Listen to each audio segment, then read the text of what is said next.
Assalamualaikum warahmatullahi wabarakatuh. Saya Aziza Dwi Rosiana dengan NIM 222211101052, mahasiswa Program Studi Apoteker Fakultas Farmasi Universitas Jember. Di sini saya akan mereview mengenai kuliah tamu bisnis kefarmasian yang telah disampaikan oleh Bapak Apoteker Herlambang Indra, SSI. Beliau menjelaskan mengenai apotek.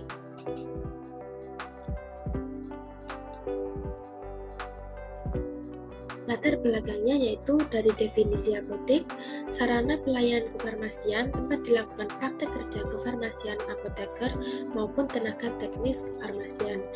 Peraturan yang diatur yaitu terdapat Permenkes 73 tahun 2016 mengenai standar pelayanan kefarmasian di apotek.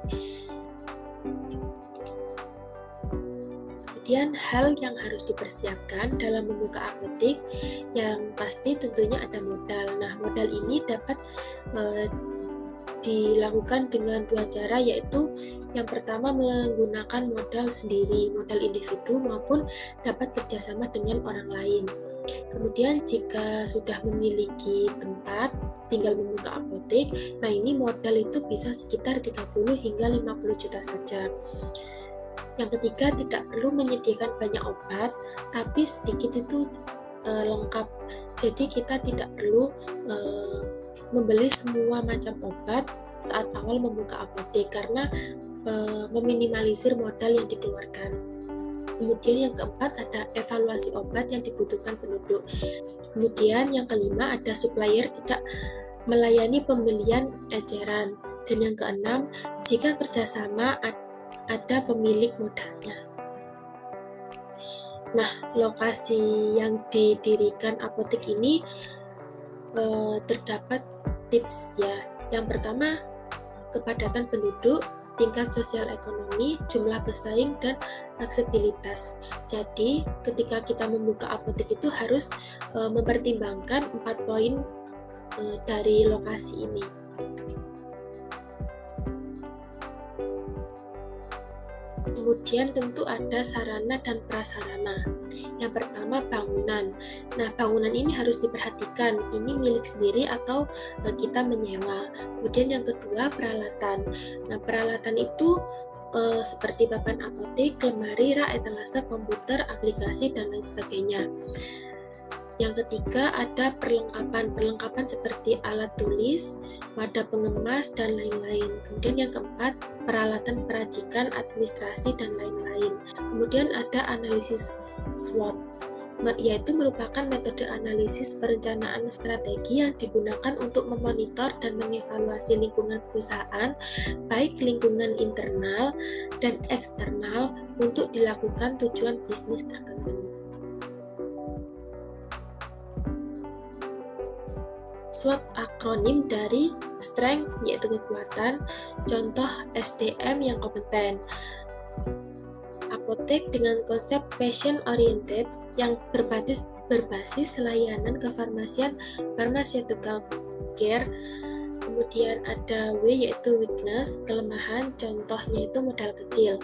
Apotek baru belum dikenal oleh masyarakat dan belum mempunyai langganan yang loyal. Kemudian O, opportunities, yaitu peluang. Contohnya itu ada banyak penduduk yang di sekitar tempat apotek didirikan sehingga menjadi sumber pelanggan apotek yang potensial. Kemudian ada threats, yaitu ancaman. Contohnya itu adanya apotek lain yang buka di sekitar apotek itu.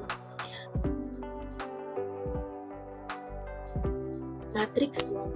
Yang pertama, faktor internal adalah faktor dari dalam dari kita, yaitu kekuatan dan kelemahan. Yang kedua, faktor eksternal adalah peluang dan ancaman.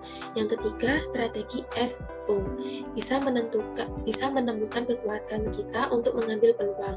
Yang keempat, strategi WO bisa meminimalkan kelemahan kita untuk memanfaatkan peluang yang ada.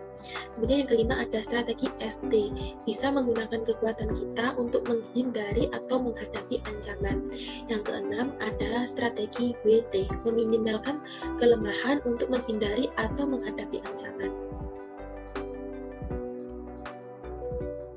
Studi kelayakan. Nah, ini ada 7 aspek pentingnya. Yang pertama ada aspek lokasi. Aspek lokasi seperti yang dijelaskan di awal tadi, tentunya memikirkan kepadatan penduduk. Yang kedua, aspek sosial ekonomi, seperti tingkat pendidikan dan pekerjaan. Yang ketiga, aspek pasar, bagaimana sekitar kita ramai atau tidak, kemungkinan banyak yang membutuhkan atau tidak. Dan yang keempat ada aspek SDM.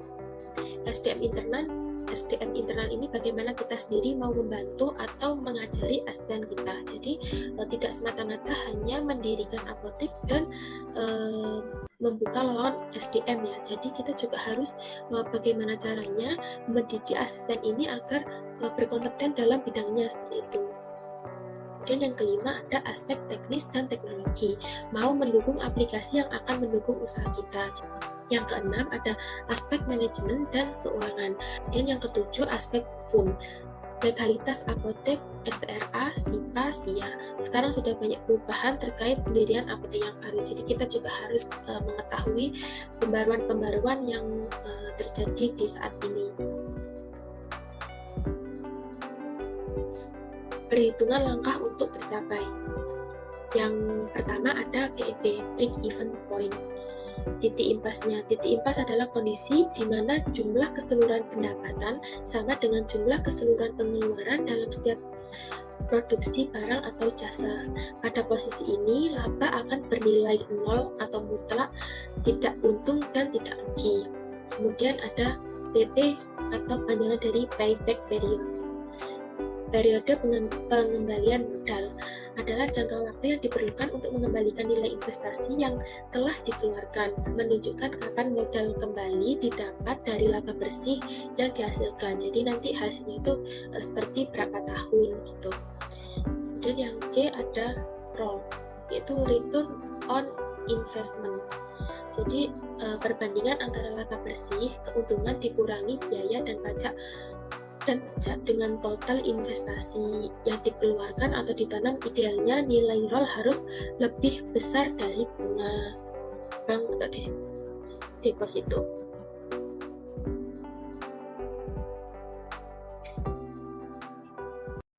Nah, kapan usaha layak dikatakan dibuka? Yang pertama, profitable, keuntungan bersih, keuntungan kotor, dan biaya-biaya lainnya. Kedua ada apa yang membuat suatu bisnis menjadi profitable. Jadi bapak tersebut selalu memberikan hasil laba bersih yang selalu ada, syukur besar seperti profitable, tapi biaya lebih tinggi daripada hasilnya. Kemudian ada bagaimana seorang apoteker sebagai pengelola apotek membuat apoteknya itu menjadi bisnis yang profitable dengan tetap mengedepankan prinsip patient oriented. Dengan mengedepankan prinsip patient oriented yang telah dijelaskan dengan melakukan pelayanan swamedikasi langsung kepada pasien, bahkan sekarang ini sudah langsung pada smartphone, seperti pesan obat tidak usah ke apotek tapi bisa langsung diantar seperti itu.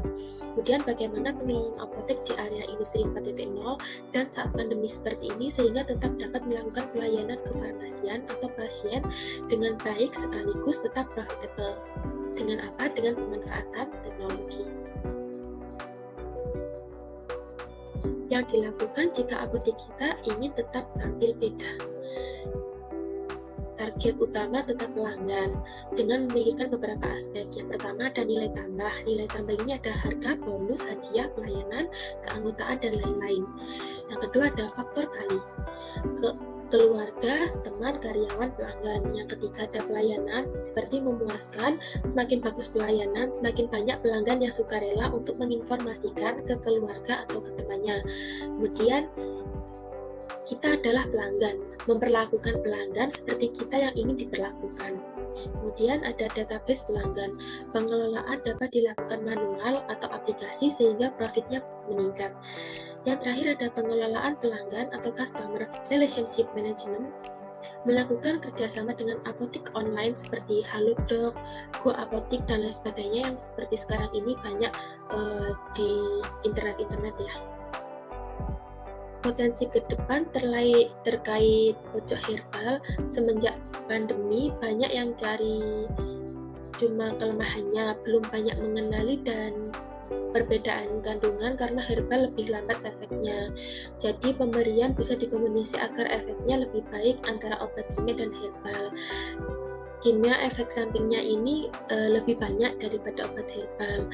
Potensi ada, namun masih banyak perlu belajar dan melihat peluang. Jadi saat ini itu bagaimana cara mengembangkan produk herbal supaya masyarakat itu mau membeli seperti itu. Pak Herlambang ini kurang bisa memanfaatkan produk herbal yang ada di apoteknya. Karena apa? Karena yang pertama pastinya penyebabnya itu harganya mahal. Cara mengatasinya menjual eceran namun tetap dijelaskan penggunaannya. Nah, ini tetap ada pengatasannya. Misalnya dijual dalam sediaannya dalam satu box terdiri dari 5 saset. Nah, Pak Herlambang ini menyediakan eceran, jadi dapat dibeli satu saset saja, namun tetap diberi penjelasan bahwa ini produknya harusnya dikonsumsi berapa kali dalam sehari, seperti itu. Yang kedua, efek farmakologis produk herbal tidak secepat produk kimia. Maka dari itu, biasanya dikombinasikan terapi suportif dan pencegahannya. Pasien dengan terapi herbal tetap dimasukkan dalam asuhan kefarmasian. Asuhan kefarmasian harus ditulis semua. Apapun yang dilayani harus ditulis dalam asuhan kefarmasian. Meskipun hanya datang membeli obat bebas ataupun obat herbal yang hanya tidak untuk terapi yang utama, itu juga tetap dicatat dalam asuhan kefarmasian. Obat apapun itu dapat didistribusikan asal mempunyai nomor registrasi. Kemudian terdapat sesi sharing discussion. Terdapat beberapa pertanyaan yang saya ambil di sini. Yang pertama, bagaimana tips dari Bapak jika ingin membuka apotek dalam pedesaan? Karena pengalaman di desa tidak ada apotek dan sepi. Bagaimana agar apotek tersebut tetap profitable? Nah, jawaban dari beliau terkait lokasi, definisi sepi itu berbeda-beda. Ada penduduk tapi jarang keluar, atau memang benar-benar daerahnya itu sepi penduduk. Beliau pernah membuka apotek di kecamatan paling pinggir. Biasanya toko-toko di sana itu tutupnya sore, maka caranya kita buka sampai malam. Jadi kesempatan kita di situ karena belum ada pesaing, jadi bisa mendapatkan hati masyarakat seperti itu. Sehingga kalau kita jadi pioner, nanti semakin lama akan dikenal dan membuat daerah tersebut menjadi tidak sepi. Jadi sebisa mungkin kita dapat memanfaatkan keadaan hingga menjadikan bahwa apotek kita itu menjadi apotek yang ada ikoniknya. Kemudian pertanyaan berikutnya, misal nanti kita sudah mendirikan apotek, terus ada pasien yang datang membeli obat keras tanpa resep dokter, sebaiknya kita tetap melayani atau tidak? Dan kalau kita melayani, kan kita rugi, tapi kalau tidak melayani, kita akan rugi, tapi kalau melayani akan melanggar peraturan. Nah, kalau begitu bagaimana, Pak? Jawaban beliau di apoteknya menyediakan surat pernyataan swamedikasi bersama apoteker yang berisi pertama, pernyataan bahwa pasien telah disarankan untuk melakukan pemeriksaan atau konsultasi ke sarana pelayanan kesehatan terdekat oleh apoteker. Yang kedua, pernyataan bahwa atas kesadaran dan keinginan sendiri tetap menghendaki untuk swamedikasi dengan melakukan konsultasi kepada apoteker.